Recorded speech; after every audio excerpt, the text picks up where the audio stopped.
말씀을 나누겠습니다. 말씀은 마가복음 16장 1절에서 8절까지 다 함께 봉독하시겠습니다. 안식일이 지남에 막달라 마리아와 야고보의 어머니 마리아와 또 살로메가 가서 예수께 바르기 위하여 향품을 사다 두었다가 안식 후 첫날 매우 일찍이 해 오들 때에 그 무덤으로 가며 서로 말하되 누가 우리를 위하여 무덤 문에서 돌을 굴려 주리오 하더니 눈을 들어본즉 벌써 돌이 굴러져 있는데 그 돌이 힘이 크더라. 무덤에 들어가서 흰 옷을 입은 한 청년이 우편에 앉은 것을 보고 놀라매 청년이 이르되 놀라지 말라. 너희가 십자가에 못 박히신 나사렛 예수를 찾는구나. 그가 살아나셨고 여기 계시지 아니하니라. 보라, 그를 두었던 곳이니라. 가서 그의 제자들과 베드로에게 이르기를 예수께서 너희보다 먼저 갈릴리로 가시나니 전에 너희에게 말씀하신 대로 너희가 거기서 배우리라 하라 하는지라. 여자들이 몹시 놀라 떨며 나와 무덤에서 도망하고 무서워하여 아무에게 아무 말도 하지 못하더라. 네, 아멘. 오늘의 말씀의 제목은 빈 무덤의 발견이라고 정했습니다. 오늘 본문은 예수님의 시신을 찾으러 간 세 여인으로부터 시작되는데 이 짧은 이야기 속에 우리 신앙의 모든 것이 담겨 있습니다. 여러분들이 땡스기빙 그 터키를 많이 즐겁게 드셨으리라고 생각을 하고 가족들과 함께 좋은 시간 보내셨으리라 생각합니다. 그래서 터키는 댁에서 각 가정에서 드시고 그 첫 번째 주일 아침 일찍 여자들은 놀랐습니다. 1절에서 8절까지의 내용이 그 안식일이 지나자 막달라 마리아와 야고보의 어머니 마리아와 그 살로메는 향료를 사서 가서 이제 예수님의 시신에 기름을 바르려고 했습니다. 그리고 주일 첫날 아침 일찍 해가 뜨기 직전에 무덤에 왔습니다. 그들은 서로에게 누가 무덤 입구에서 돌을 굴릴 것인가 하고 물었습니다. 그리고 그들이 자세히 살펴보니 매우 큰 돌이 이미 굴려져 있었습니다. 그래서 그들은 무덤으로 들어가서 흰 옷을 입은 청년이 오른쪽에 앉아 있는 것을 보고 그저 놀랐습니다. 그러나 그는 그들에게 말했습니다. 놀랄 필요가 없습니다. 여러분은 십자가에 못 박히신 나사렛 예수를 찾고 있습니다. 그는 부활하셨습니다. 그는 여기 계시지 않습니다. 보십시오. 여기가 그를 누였던 곳입니다. 하지만 이제 가서 그의 제자들과 베드로에게 그가 여러분보다 먼저 갈릴리에 있을 것이라고 말하십시오. 그가 여러분에게 말씀하신 대로 여러분은 그곳에서 그를 볼 것입니다. 그리고 그들은 무덤에서 나와서 도망쳤죠. 그들은 흥분으로 떨었습니다. 그들은 누구에게도 한마디도 감히 하지 못했습니다. 안식일은 이제 끝났고 두 마리아 살로메가 이제 향료 사서 무덤으로 들어가서 방부 처리 작업을 마치는데 그 여인들은 새벽 일찍 무덤으로 향합니다. 그들의 마음에는 예수님을 향한 그 식지 않은 사랑과 헌신이 가득했죠. 그들은 비싼 향품을 사서 예수님의 시신에 발라드리고 싶었습니다. 하지만 길을 가면서 이제 그들은 피할 수 없는 어떤 현실적인 문제와 부닥칩니다. 누가 우리를 위하여 무덤 문에서 돌을 굴려주리오. 3절에서 이렇게 말하죠. 이 질문이 바로 우리들의 한계인데요. 우리는 예수님을 사랑하고 헌신하고 신앙적으로 열심히 살고 싶지만은 우리 인생에는 도저히 우리의 능력의 한도 너머에 우리 힘으로 해결할 수 없는 큰 돌이 항상 놓여 있습니다. 그것이 죄의 문제이든 죽음의 문제이든 질병의 문제이든 혹은 우리 삶을 짓누르는 절망이든 말입니다. 여인들의 간절한 사랑과 노력만으로는 그 돌을 움직일 수가 없었습니다. 이처럼 인간의 노력과 행위로는 결코 죽음의 장벽을 넘어설 수 없다는 것이 오늘 성경이 우리에게 알려주는 엄중한 진실입니다. 우리가 스스로 새 사람이 되려고 발버둥 칠수록이 우리는 죄와 사망의 권세 아래에 있는 그 죽은 자일 뿐이라는 무력함만 더 깨닫게 되죠. 여인들의 걱정이 최고조에 달했을 때 이제 성경은 반전을 기록합니다. 눈을 들어본 즉 돌이 이미 굴려져 있는데 그 돌이 힘이 크더라. 흰 옷을 입은 한 청년이 앉아 있는 것을 보고 놀라매. 그들이 그토록 염려했던 힘이 큰 돌은 이미 굴려져서 치워져 있었습니다. 옛날에 그 유대의 지방의 돌무덤은 그 굴에 그 커다란 돌로 이렇게 막아놨었습니다. 그래서 여자들이 이렇게 힘으로써 그것을 옮길 수 있는 그 정도의 그 가벼운 것이 아니고 상당히 무거운 큰 돌이죠. 그래서 우리의 그러한 노력 없이 우리의 힘이 되신, 그러니까 우리의 힘이 아닌 하나님의 그 전적인 능력으로 말입니다. 그것이 굴려져 치워져 있었어요. 그리고 그 무덤 안에서 청년은 선포합니다. 그가 살아나셨고 여기 계시지 아니하니라. 부활은 바로 이 선포입니다. 그것은 우리가 예상하거나 준비한 사건이 아닙니다. 부활은 죄와 사망의 권세가 완전히 무너졌음을 하나님께서 선언하신 역사적이고 최종적인 사건입니다. 이 사건은 우리의 모든 자기중심적인 신앙을 부숩니다. 우리는 그리스도를 나의 행복을 위한 도구로 삼으려 했지만은 부활은 그리스도께서 영원한 소망 그 자체가 되셨음을 보여주고 있어요. 우리 삶의 목표를 이 세상의 것, 그러니까 성공과 부우 이런 것들이 아닌 그 하나님 나라에 두게 만듭니다.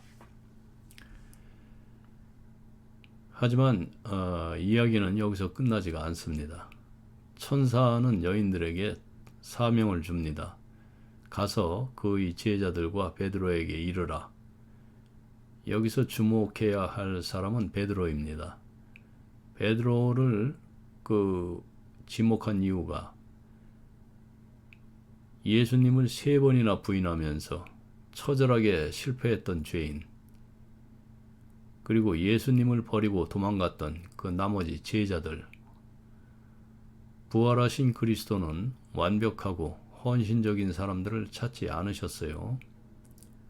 오히려 가장 무력하게 실패했던 사람들을 버리지 아니하고 구체적으로 지목하면서 다시 부르셨습니다. 이것이 부활의 핵심 메시지인데요. 우리의 믿음은 우리의 행위나 완벽함에 기초하는 것이 아니라 하나님의 전적인 용서와 은혜에 기초합니다. 그래서 우리가 따르는 자, 그러니까 제자로 부름받았다는 것은 이제 이 세상의 가치, 그러니까 성공과 어떤 세상의 안락함을 쫓는 그런 어느 정도 거리를 앞두고 예수님과 두어 놓고 감동하는 자, 찬양하는 자의 그러한 삶을 버리고 자기 부인과 희생이라는 고난의 길을 걷게 된다는 의미입니다. 우리가 이 길을 걸을 때 우리는 세상의 가치관과 충돌하게 되죠. 그리고 고독과 소외라는 현대판 그런 위험에 직면하겠지만 이것이 바로 부활의 능력으로 사는 진정한 그리스도인들이 걸어갈 길입니다. 지금 이 말씀을 듣고 여러분들 자신 없으면 일찌감치 다들 떠나야 돼요.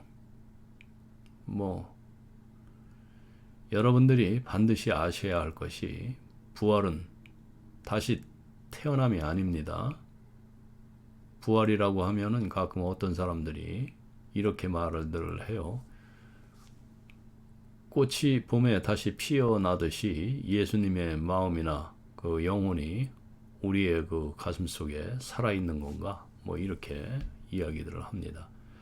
하지만 아닙니다. 존 업다이크라는 시인이 있습니다. 그 시인은 시의 제목은 아니지만 오해하지 마세요라는 그 자신의 시에서 강력하게 말합니다. 진짜 부활이죠. 예수님의 부활은 그 영혼만 이렇게 뿅 하고 나타난 게 아니고 우리 몸을 이루시는 그 세포, 분자, 그러니까 아미노산이 있잖아요. 그런 것들이 죽음 때문에 다 흩어졌다가 다시 원래대로 착착착 하고 이렇게 모여서 살아있는 몸이 된 겁니다.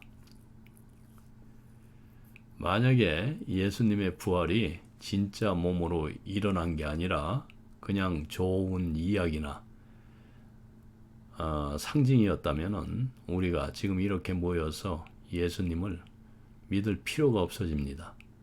왜냐하면 죽음이라는 가장 큰 문제를 해결하지 못한 이야기가 되기 때문인데 그러면 교회가 무너지죠. 그래서 결론적으로 말하면은 부활은 흐릿한 기억이나 예쁜 그런 어떤 듣기 좋은 비유가 아니란 말이에요. 우리 몸과 똑같은 진짜 육체가 죽음을 이기고 다시 살아난 물리적인 사건임을 강조하고 있습니다. 이 시인은. 여러분들은 부활에 대해서 이러한 시각을 갖고 계셔야 됩니다.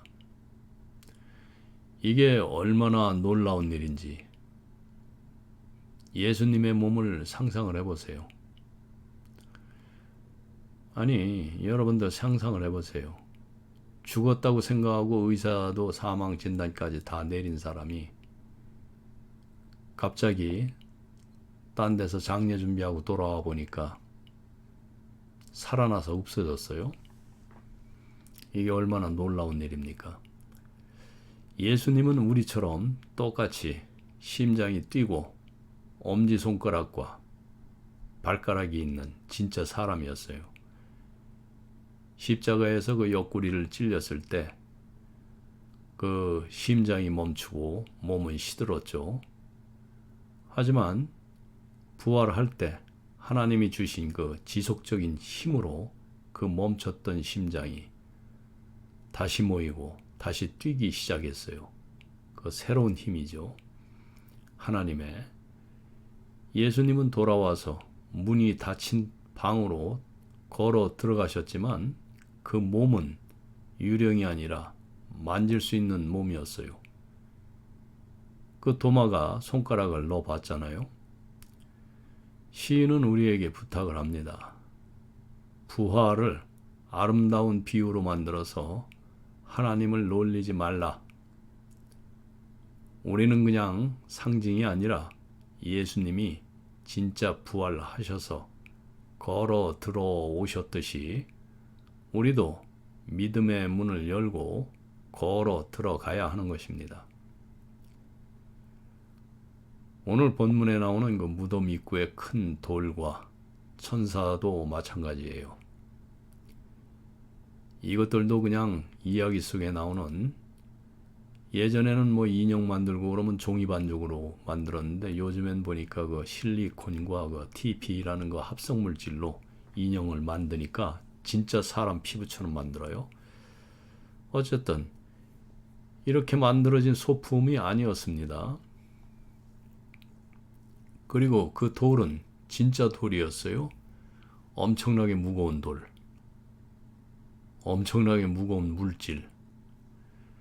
마치 시간이 흐르면서 우리에게 오는 죽음이나 절망처럼 우리 힘으로는 절대 굴릴 수 없는 거대한 현실이죠. 천사도 또 진짜 천사였어요. 천사가 이렇게 구름 속에 있는 것처럼, 아니면 흐릿한 존재로 이렇게 실루엣으로 보이는 것이 아니라 아주 무겁고 생생한 머리카락과 진짜 린넨 옷을 입은 그런 실체의 그 실제 존재로 생각해야 합니다. 왜 우리는 부활을 이렇게 기괴하게, 그러니까 기괴하라고 이렇게 말씀드리는 건 의미가 놀랍도록 이상하게 받아들여야 할까요? 그건 바로 우리가 상상할 수 없는 짧은 시간 만에 일어난 이 놀라운 기적이 우리 생각과 우리의 편의대로 합리화되거나 약해지지 않도록 하기 위함입니다. 그래서 우리의 결론은, 부활을 믿는다는 것은 여러분, 예수님의 부활은 우리에게 가장 큰 약속입니다. 부활은 너희가 겪는 모든 고통과 죽음도 결국 끝이 난다는 약속이에요. 그래서 우리는 마음대로 쉽게 타협하려는 찬양하는 사람이 아니라, 감동만 받고 앉아서 있는 사람이 아니라, 이 놀라운 부활의 능력을 믿고 예수님이 걸어가신 그 희생의 길을 따라서 걷는 따르는 자, 그러니까 제자가 되어야 한단 말입니다. 그 삶을 살아가야 한다는 말이에요. 그래서 우리 삶의 모든 순간 이 진짜 부활의 능력을 의지해서 여러분들 용기를 얻기 바랍니다. 이 마가복음에 나오는 이 여인들, 이 사람들은 또 불신앙의 그 인간성을 또 보여주죠. 놀라서 떨며 무서워 도망하고 아무에게도 아무 말도 하지 못하였더라. 이것은 다소 부정적인 결론으로 이렇게 끝납니다. 이게 원래의 결말입니다. 이는 부활이라는 그 엄청난 진리 앞에서도 인간의 본성에는 두려움과 불신앙이 뿌리 깊게 자리 잡고 있음을 사실적으로 보여주고 있습니다. 부활의 진리는 인간의 믿음 여부와 상관없이 일어난 이러한 역사적 사실임을 역설적으로 강조하는 것입니다.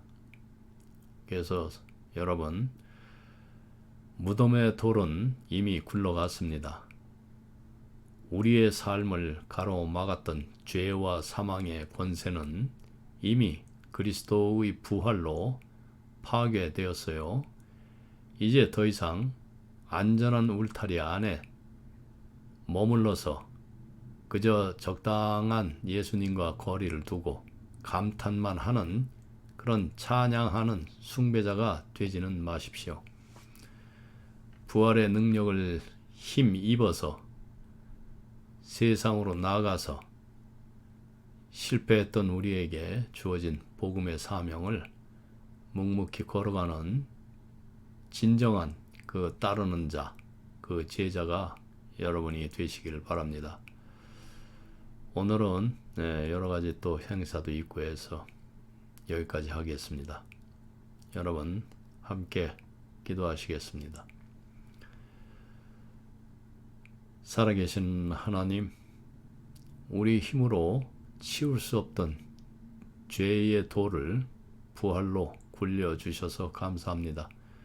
저희의 모든 실수에도 불구하고 다시 찾아와 부르시는 주님의 사랑을 믿습니다. 이제 안전한 찬양을 넘어서 부활의 능력으로 주님을 따르는 진정한 제자가 되게 하옵소서. 우리 주 예수 그리스도의 이름으로 기도합니다. 아멘.